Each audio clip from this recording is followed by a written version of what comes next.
नमस्कार। आप देख रहे हैं इस समय विंध्याTV.com और मैं हूं आपके साथ पुष्पराज द्विवेदी। और आज बात करेंगे हम जो प्रधानमंत्री का नया घर बन रहा है, जो सेंट्रल विस्टा प्रोजेक्ट के अंतर्गत देश में हर सुविधा ठप पड़ी है। जितनी भी सरकार की सुविधाएं हैं वो सब ठप पड़ी हैं। लेकिन सेंट्रल विस्टा प्रोजेक्ट के अंतर्गत पता नहीं ऐसा क्या है कि उसके काम पे कोई रोक नहीं है। उसका काम धड़ल्ले से चल रहा है, अभी भी चल रहा है। ना तो सुप्रीम कोर्ट उस पर हस्तक्षेप कर रहा है, ना तो विपक्ष। मतलब ये लोग कर क्या रहे हैं? इतनी बड़ी देश के सामने समस्या है, आपको जो काम करना चाहिए। आपको पता है कि देश में 23 एम्स हैं कागज पे। शायद जिसे ना पता हो उसके लिए ये जानकारी बता दूं कि भारत के अंदर 23 एम्स हैं जो कि कागज में चालू हैं, 23 एम्स। जबकि आपके जानकारी के अनुसार जो लोगों को पता होगा वो कम से कम 7 एम्स की जानकारी होगी कि वो चल रहे हैं, जो बड़ी बड़ी जगह पे हैं। ऋषिकेश में है, दिल्ली में है, भोपाल में है, रायपुर में है। जो बड़ी बड़ी जगह पे है उनके बारे में लोगों को जानकारी है, लेकिन हर जगह की नहीं है। और कागज में 23 एम्स भारत के अंदर चल रहे हैं जिनमें उपचार हो रहा लोगों का। सेंट्रल विस्टा प्रोजेक्ट में सरकार 1000 करोड़ रुपए खर्च करने के लिए इनके पास व्यवस्था है। उसका काम इस पूरे लॉकडाउन में एक दिन भी प्रभावित नहीं हुआ। बाकी सारी सेवाएं, अर्थव्यवस्था ठप हो गई, लेकिन सेंट्रल विस्टा प्रोजेक्ट का इनका काम नहीं खत्म हुआ। इतना जरूरी क्यों है ये? बिल्डिंग इतनी पुरानी तो नहीं है। 1927 में भारत की जो संसद भवन है उसका निर्माण किया गया था। फिर आप ये जानिए कि जो अदर कंट्रियां हैं, किसी भी देश की आप बात करें, उन सब के जो संसद भवन हैं या कि जो प्रधानमंत्री आवास है, राष्ट्रपति आवास है, वो सब 100 साल से पुरानी उनकी बिल्डिंग है। उनको नई बनाने की जरूरत नहीं है, जबकि इकॉनमी उनकी हमसे ज़्यादा बेहतर है। लेकिन हिंदुस्तान को पता नहीं ऐसे क्या जरूरत आन पड़ी इनको कि 1000 करोड़ रुपए इनको इस फालतू व्यय में, इस खर्चे को ये सामने लेके आए लोगों के। और जो आम आदमी की जरूरी सेवाएं हैं उसे रोक करके ये सारे काम चल रहे हैं। आर्टिकल 32 में आप लोगों को ये जानकारी होगी कि आपके पास सारे अधिकार हैं जो आपको सरकार से सवाल करने के लिए, जैसे कि आपके बिजली, पानी, स्वास्थ्य, ये सब सरकार की जिम्मेदारी होती है। संवैधानिक जिम्मेदारी है ये सरकार की, किसकी पूर्ति वो करे। लेकिन आज के समय में ऐसा है नहीं। सवाल आप करेंगे तो आपको पता है कि कहाँ भेज दिया जाएगा। तो कुल मिला के ये पूरा पहले खेल समझने की जरूरत है कि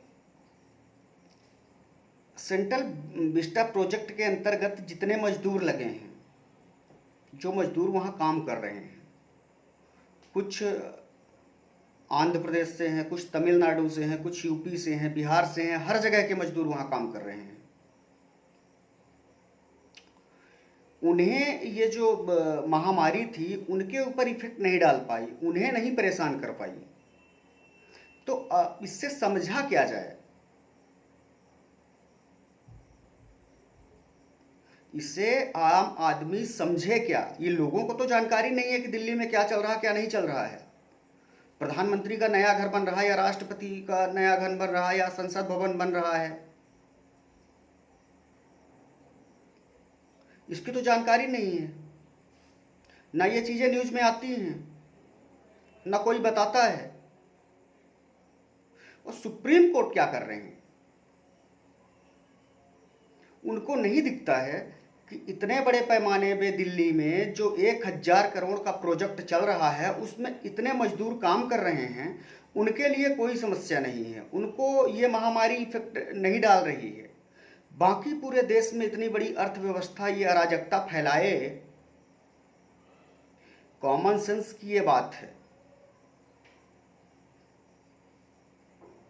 जो मजदूर आपको पता है कि बिल्डिंग बनाने में काम करता होगा, वो मास्क लगा के दिन भर काम नहीं कर सकता है, वो दिन भर सैनिटाइजर उसके पास नहीं उपलब्ध रहता है।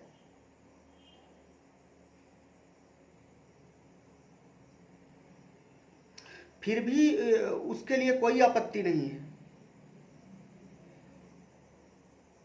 देश में चारों ओर हाहाकार मचा हुआ है और अभी भी सरकार को इतनी आलोचना झेलने के बाद भी सरकार उस काम पे रोक नहीं लगा पा रही है। आपको पता होगा कि 22 तारीख को उसका फैसला आना था। वित्त मंत्री का तो गृह मंत्री का तो पता ही नहीं है कि कहाँ है ये।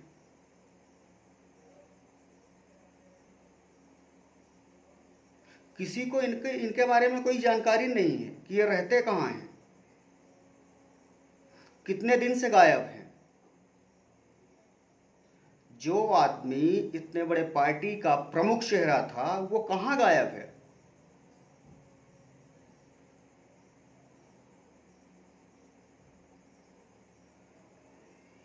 और ये चीजें पब्लिक प्लेस में पहली बात तो पब्लिक डोमेन पे ये जानकारियां आने ही नहीं देते हैं। और वैसे भी फेसबुक, ट्विटर, इन सब पे सुप्रीम कोर्ट में याचिका इन लोगों ने दायर ही किया है सरकार ने। कुल मिला के अब सुप्रीम कोर्ट पे भी, खैर इन चीज़ों पे आदमी को इतनी बात नहीं करना चाहिए, लेकिन कहीं ना कहीं अब लोगों को लगने लगा है कि ये भी दबाव में काम करते हैं।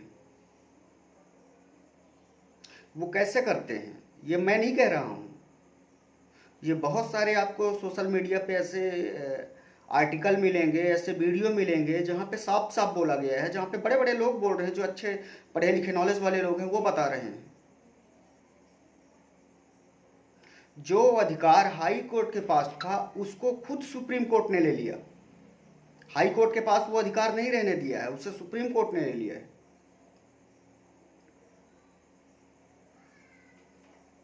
कि हाई कोर्ट में कहीं कोई ऐसे वैसे फैसले ना दे दे। आपने जब दीपक मिश्रा जी थे और रंजन गोगोई थे, इन लोगों को ये बताइए, रंजन गोगोई जो हैं, एक जज को रिटायरमेंट के बाद, एक व्यक्ति को, जो आदमी सरकारी नौकरी करता है, वो रिटायरमेंट के बाद उसको रिलैक्स आराम की ज़रूरत पड़ती है या उसकी उम्र एक होती है।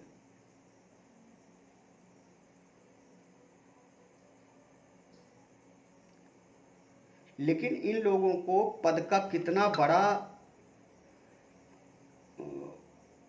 प्रलोभन दे के आदमी आजकल कुछ भी करवा सकता है, किसी से भी करवा सकता है।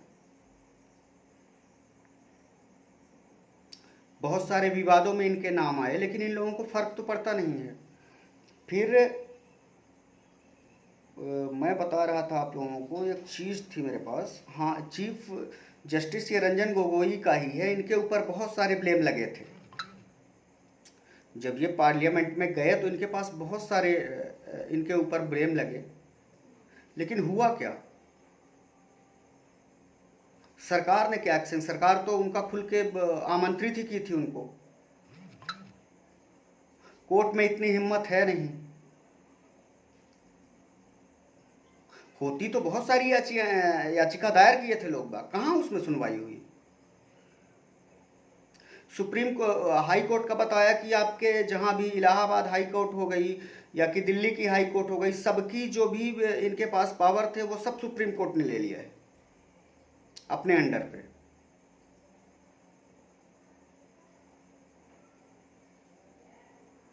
तो अब संविधान का कोई मोल ही नहीं रह गया है, संविधान का कोई मतलब ही नहीं है।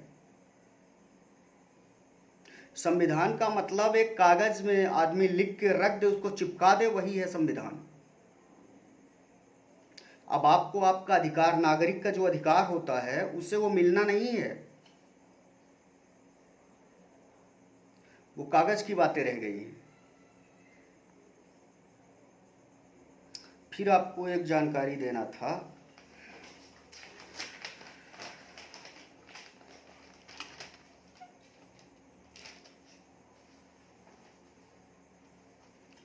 ये अभी की आपकी रिपोर्ट है।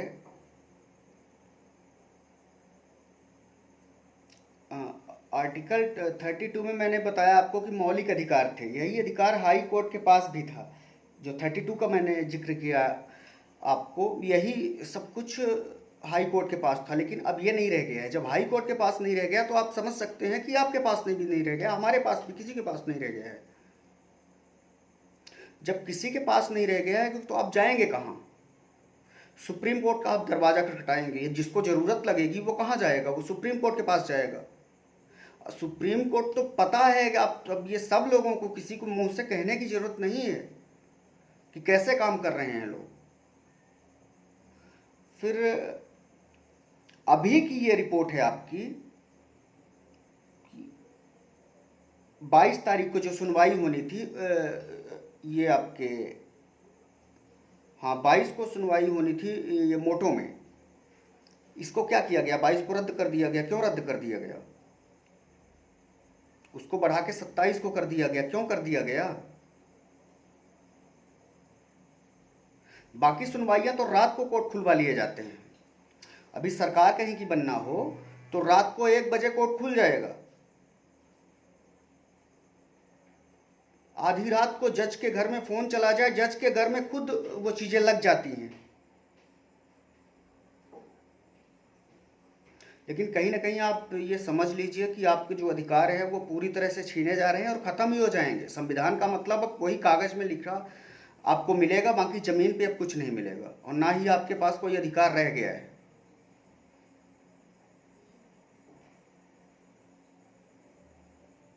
और इस पे कोई ये सरकार की बात नहीं है कि बीजेपी की है कि कांग्रेस की है, इससे मतलब नहीं है। ये मैं कोर्ट की बात कर रहा हूँ, ये मैं संविधान की, ये जो कॉन्स्टिट्यूशन जो ये बताते हैं, जिस पे हमें भरोसा है, ये उसकी बात है कि जब सुप्रीम कोर्ट, हाई कोर्ट, ये जब कोर्ट इशारों पे काम करने लगेंगे तो फिर आप किसके पास जाएंगे?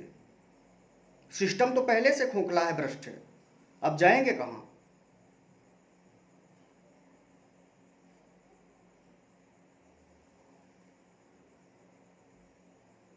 बाकी देश में हालात जो चल रहे हैं वो चल ही रहे हैं। हर जगह अब व्यवस्थाएं फैली हुई हैं, लोग अपने घरों से बाहर नहीं निकल पा रहे हैं। जो निकलता भी है, सेंट्रल विस्टा प्रोजेक्ट में जो मजदूर काम कर रहे हैं उनके लिए कोई आपत्ति नहीं, लेकिन जो आदमी प्राइवेट गाड़ी में किसी मरीज को लेके आता है उसको पुलिस रुकवाएगी, उसको जांच करेगी, देखेगी। प्राइवेट गाड़ी में यदि लाश जा रही तो उसे भी पुलिस रुकवा के और पहले देखेगी। और यदि सरकारी कर्मचारी है वो, और किसी भी तरह का यदि उसके पास गाड़ी में एक स्टिकर चिपका दिया, इसका मतलब चाहे वो कुछ भी करके जाता रहे, कोई पूछने वाला नहीं। तो ये सिस्टम है, ये सब चलता ही रहेगा। आप लोग अपना ख्याल रखें, अपना ध्यान रखें, और कीमती समय देने के लिए बहुत बहुत धन्यवाद। वीडियो को शेयर करें।